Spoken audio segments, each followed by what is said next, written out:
一個穩陣又易用，撳下個掣就接得埋，仲輕到一隻手指都拎得起嘅助行器，我哋終於幫你揾到啦。Hello， 大家好，今日嚟到我哋元朗嘅分店，同大家介紹下呢個日本 JetStep 品牌嘅摺疊助行器。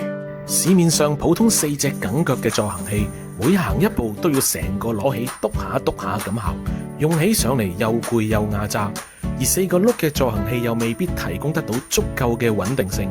日本 JetStep 品牌呢個摺疊助行器就幫到你啦。佢2個前轆加2隻後腳嘅設計，喺一般路面可以直接推住嚟行。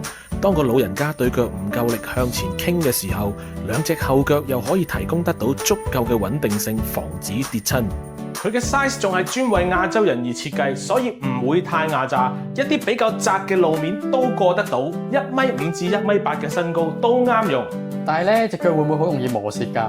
唔使擔心，佢嘅內磨物料可以用到2至3年。如果真係磨蝕咗，都可以隨時嚟返我哋嘅分店配返對新嘅俾你。而我最中意嘅就係佢嘅一鍵收納設計，撳下個掣就接埋咗，夠晒慳位，一隻手指都拎得起。而家就即刻去我哋網站落單，或者去返我哋元朗、沙田、銅鑼灣、佐敦4間分店試下佢啦。